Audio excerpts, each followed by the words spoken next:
प्रिय भगवत प्रेमी भक्तजन, मैं डॉक्टर शांति स्वरूप पांडे, महाराज दयाशंकर, आपके समक्ष आज हमारे प्रभु के वनवास जाने पर एक पद की बहुत ज़्यादा स्मृति रात में आई। जैसे प्रभु से ये आदेश मिल रहा हो कि हमारी माता का कैकेयी का इतना दोष नहीं था जितना जनता या हमारे भक्तगण समझ रहे हैं। इसमें विधि के विधान के आगे किसी का कोई बस नहीं चलता और तदनुसार मति हो जाती है। तो भक्तों, मैं आज आपके समक्ष अपने प्रभु की शिशु लीला का वर्णन करना चाहता था, लेकिन रात्रि में आप सोचते कुछ हो कि मैं कल ये कहूँगा और प्रभु का आदेश किसी और पद पर होता है जो वो चाहते हैं। तो आज भक्तों, मैं आपके समक्ष उन स्थितियों का वर्णन करूँगा कि कैसे हमारे प्रभु को वनवास हुआ है और उसमें किसे दोषी ठहराया जाए। यह मैं मानस से ही स्पष्ट करने का आपके समक्ष प्रयास करूंगा।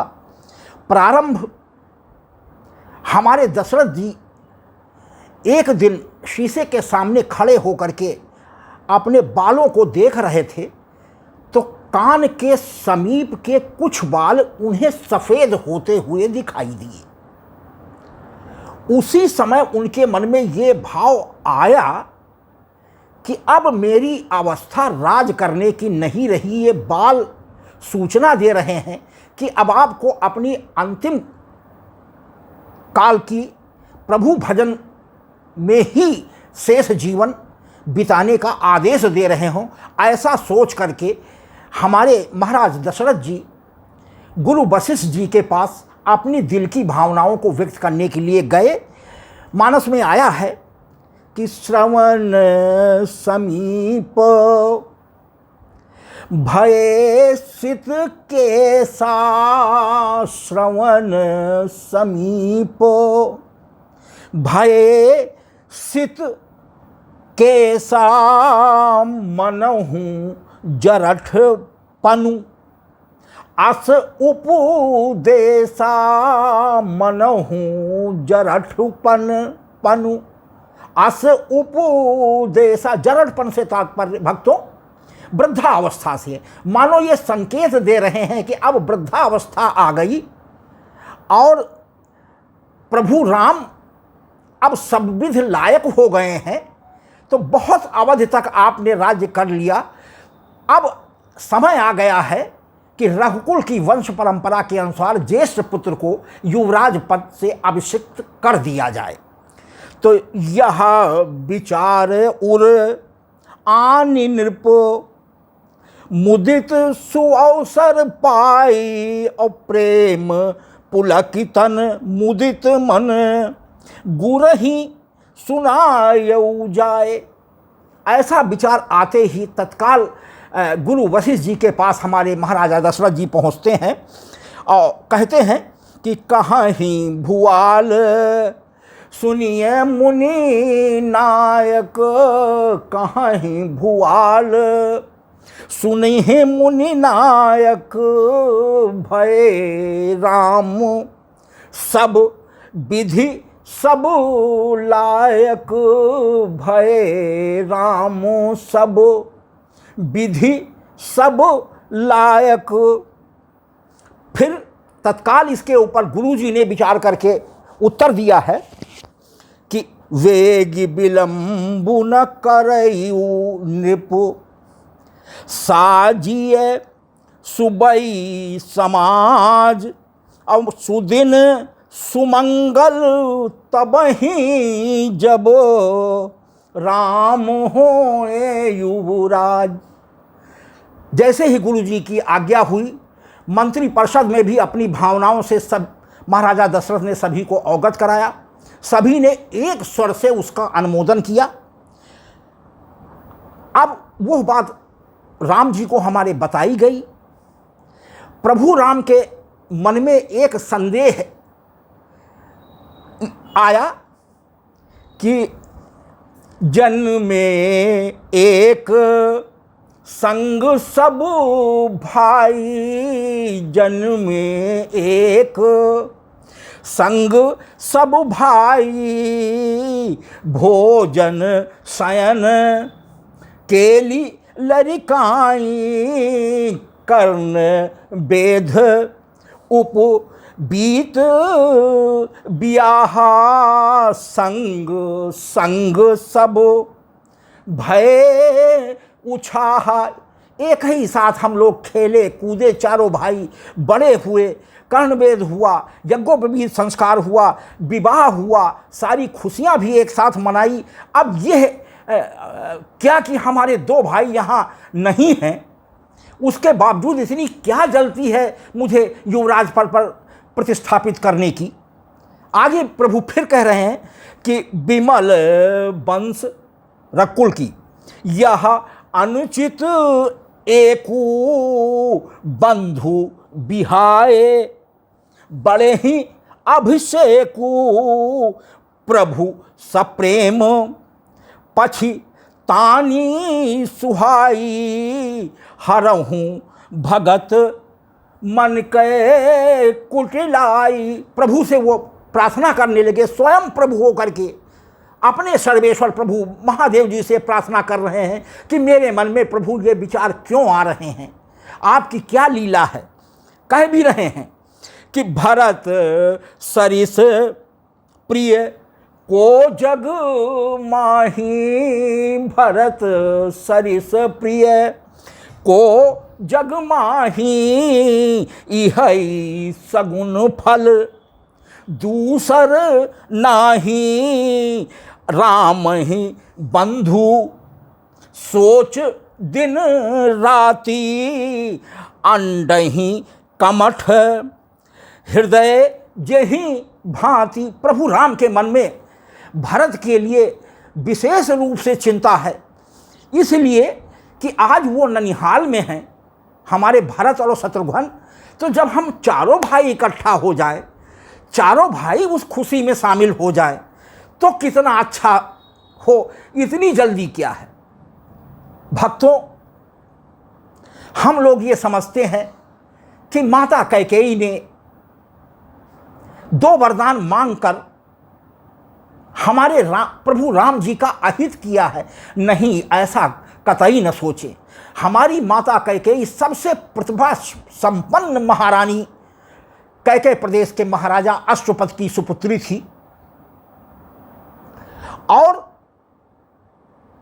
यह समझ में मेरी नहीं आया, जैसे प्रभु राम स्वयं प्रभु होकर के समझ नहीं पा रहे हैं कि क्यों हमारे दोनों भाइयों को ननिहाल भेज दिया गया है। आज अपशिक्त होने में हम चारों भाई एक साथ रहे हैं, तो चारों भाई इकट्ठा हो जाए तब ऐसा हो। लेकिन जिस समय हमारे गुरु जी ने आदेश दे दिया, सारी तैयारियां हो गई, वशिष्ठ जी आ करके प्रभु राम और हमारी माँ सीता जी को व्रत रहने का, संयम और नियम से रात्रि व्यतीत करने का, पूरे आचार विचार के साथ रहने का अनुष्ठान करवा दिया, और सारी तैयारियां पूर्ण हो गई। उस समय जाकर के देवताओं को बहुत दुख हुआ कि प्रभु, जिस कार्य के लिए आपका जन्म हुआ है, हम लोगों ने विनती किया, तपस्या किया, आपसे अनुरोध किया कि विप्रधेन सुर संत हित मनुज लीन मनुज अवतार, निज इच्छा निर्मित तनु माया गुण गोपाल। तो जब जब होए धर्म की हानि, बाढ़ें असुर महाअभिमानी, तब तब प्रभु धरि मनुज शरीरा, सज्जन केरि मिटावहि पीरा। तो रावण के अत्याचार से पृथ्वी त्राहि त्राहि कर रही है। प्रभु, यदि आप राजा बन गए, तो हमारे इस कौशल प्रदेश यानी अवध राज्य में सीमित होकर के आप रह जाएंगे, और जिस उद्देश्य के लिए आपका जन्म हुआ है वो धरा का धरा रह जाएगा। आइए मानस से हम इस चीज़ को और अच्छी तरीके से समझ लें कि कैकेयी माता तो एक माध्यम बनाई गई है, मंथरा और कैकेयी, ये चाल देवताओं की है। आइए देखिए हमारे मानस में अयोध्या कांड के 10वें दोहे में हमारे अमर कवि संत तुलसीदास जी कह रहे हैं कि तिन्हि सोहाय ना अवध बधावा, तिन्हि सोहाय ना अवध बधावा, चोरही चांदनी रात्रि न भावा, सारद बोली विनय सुर करही, बारही बार पाए लय परही।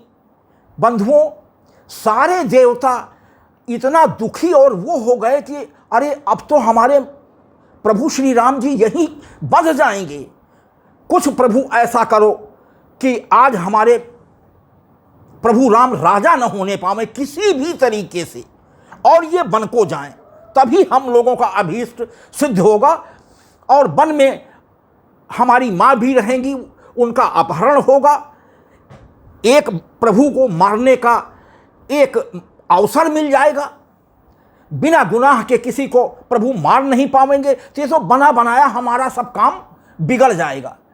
तो ब्रह्मा जी की बेटी सरस्वती जी के पांवों पर पड़ करके सभी देवताओं ने ये अनुरोध किया है कि तिन्हि सोहाय ना अवध बधावा, चोरही चांदनी राति ना भावा।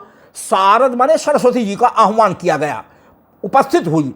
सारद बोली विनय सुर करही, अब बारही बार पाए ले परही।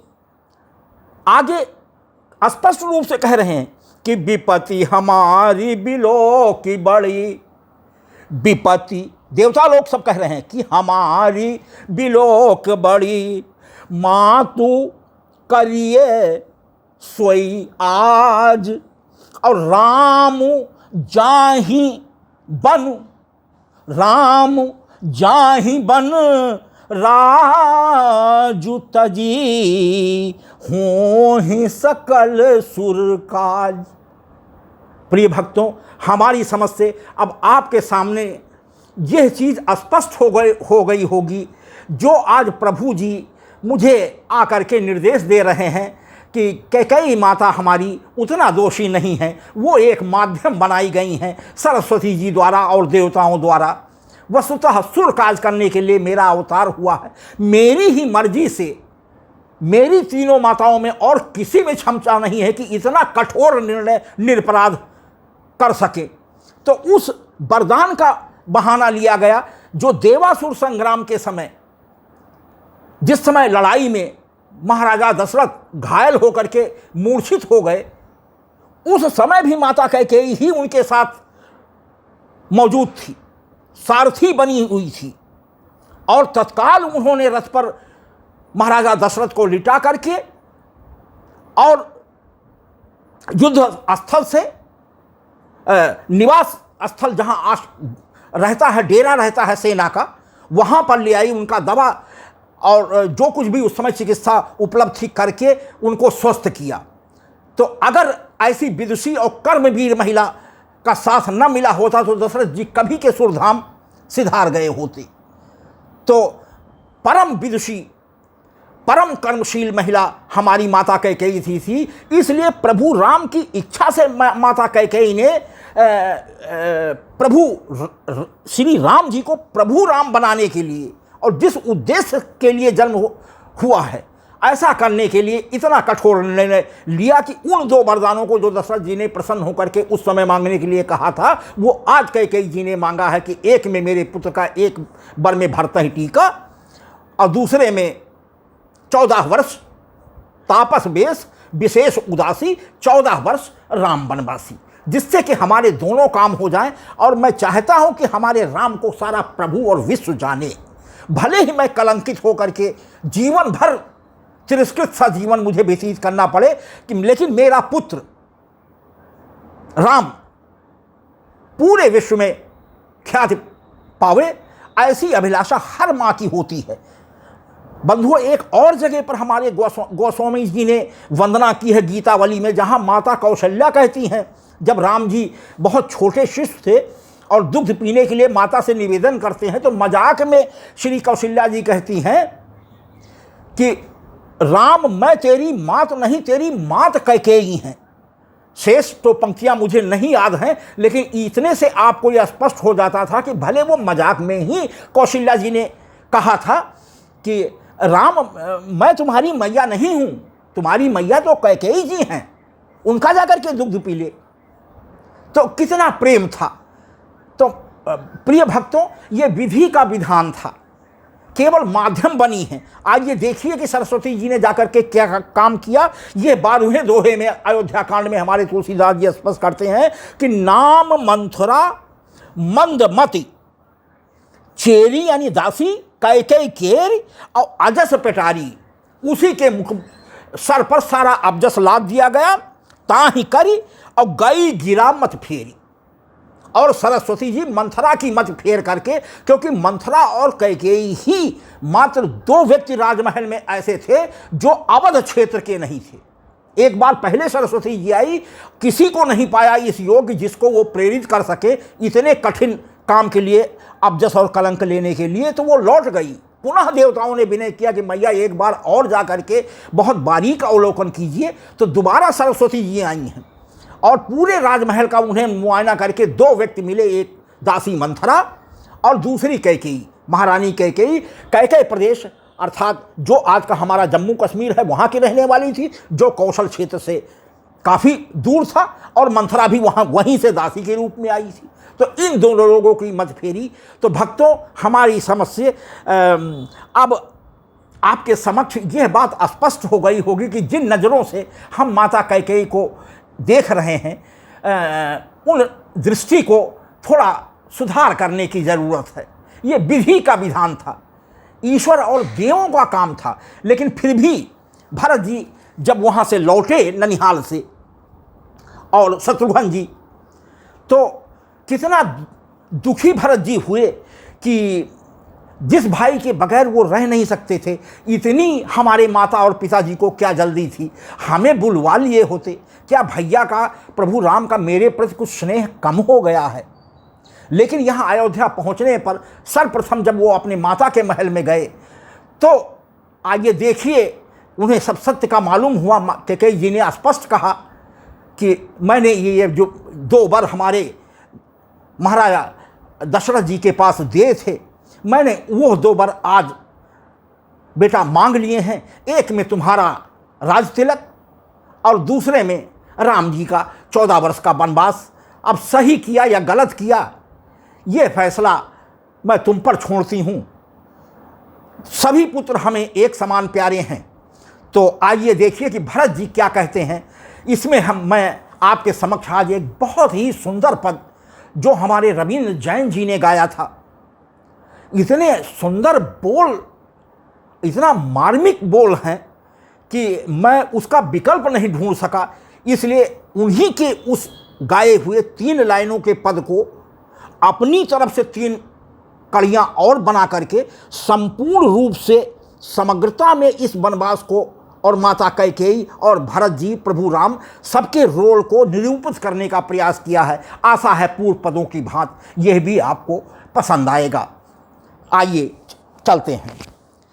ओ मैया तैने काठानी रे मन में, ओ भरत जी कह रहे हैं ओ कैकेयी जी से, ओ मैया तैने काठानी रे मन में राम सिया भेजी दई रे बन में राम सिया भेजी दई रे बन में। ओ मैया तैने काठानी रे मन में राम सिया भेजी दई रे बन में। हठीली तैने काठानी रे मन में राम सिया भेजी दई रे बन में। ओ मैया तैने काठानी रे मन में राम सिया भेजी दई रे बन में। यद्यपि भरत तेरो ही जायो, यद्यपि भरत तेरो ही जायो, तेरी करनी देखी लजायो। अपना सत मैया आप गवायो, अपना सत तैने आप गवायो। भरत की नजरन में ओ मैया तैने काठानी रे मन में। राम सिया भेजी दई रे बन में, राम सिया भेजी दई रे बन में। आगे हमारे भरत जी कह रहे हैं कि कौशल्या की छिन गई बानी, कौशल्या की छिन गई बानी। रो न सकी उर्मिल महारानी, रो न सकी उर्मिल महारानी।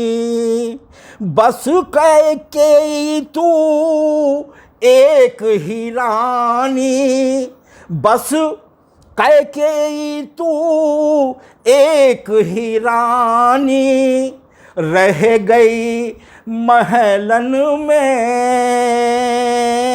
भेजी दई राम सिया को बन में। ओ मैया तैने काठानी रे मन में, राम सिया भेजी दई रे बन में। आगे कह रहे हैं कि महल छोड़ बन नहीं है मड़हिया। प्रभु राम को सोचकर दुख व्यक्त कर रहे हैं कि ये महल नहीं है अब जहाँ प्रभु राम पता नहीं कहाँ हूँ।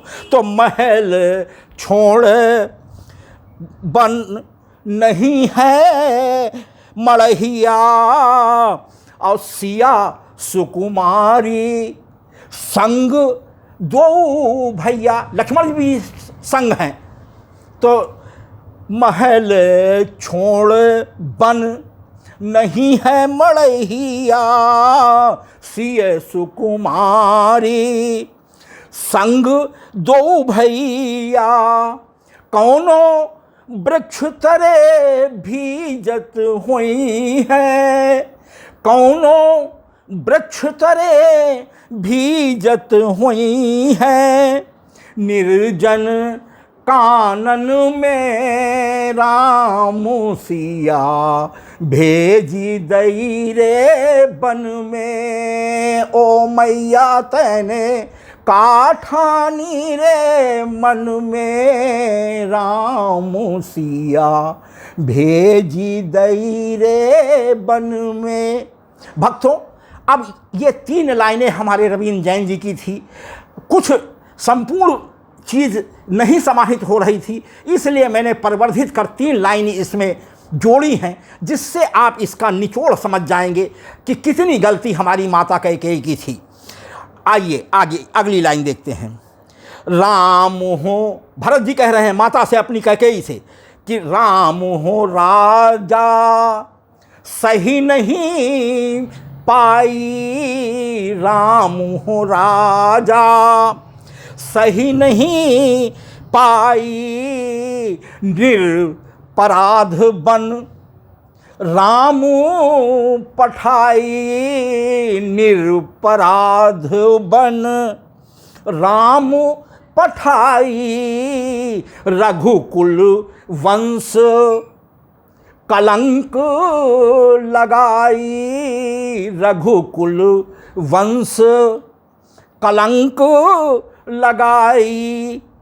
काल बनी पति के मरनन में राम सिया भेजी दई रे बन में। ओ मैया तैने काठानी रे मन में राम सिया भेजी दई रे बन में। अगली लाइन कि भ्रात भरत दुख बरनी न जाई। भ्रात भरत दुख, जिस प्रकार प्रभु राम जी भरत के लिए तड़पते हैं, उसी प्रकार वही स्थिति आज भरत जी की है कि भ्रात भरत दुख बरनी न जाई। मातु पिता की आज्ञा निभाई। मातु पिता की आज्ञा न निभाई।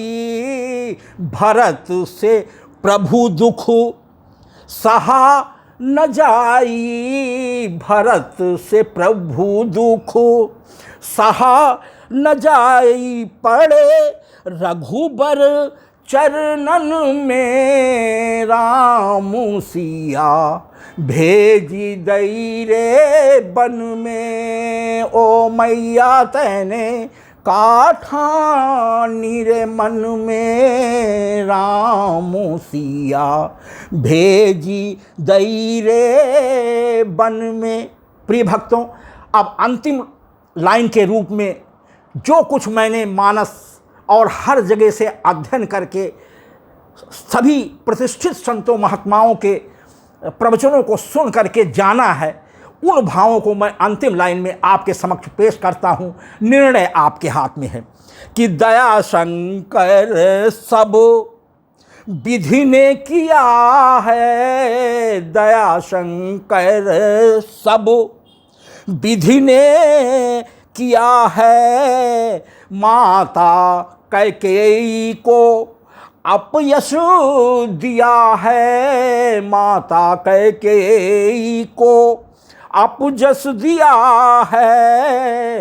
राम के हित में कलंक लिया है। राम के हित में कलंक लिया है। गिरी सभी की नजरन में राम सिया भेजी दई रे बन में। ओ मैया तैने काठानी रे मन में राम सिया भेजी दई रे बन में। ओ मैया तैने काठानी रे मन में राम सिया भेजी दई रे बन में। राम सिया भेजी दई रे बन में। राम सिया भेजी दई रे बन में। धन्यवाद। प्रिय भगवत प्रेमी भक्तों, जो मेरे हृदय में भाव आए हैं वो मैंने आप सभी भक्तों के समक्ष प्रस्तुत किया है। मेरा एक उद्देश्य भक्तों यही है, इस उम्र में गाने लायक कोई उम्र नहीं है, लेकिन कुछ प्रभु के उन रहस्यों को जो मैंने समझा है आप तक पहुंचा सकूं, यह मेरा प्रथम लक्ष्य है। कितना सफल होता हूं यह आपकी लाइक, शेयर और सब्सक्राइब करने से ही जान पाऊंगा। भक्तों, निवेदन है कि मेरा मनोबल बनाए रखने के लिए कृपया सब्सक्राइब करने में संकोच न करें, वही मेरा आत्मबल होगा। बहुत बहुत धन्यवाद।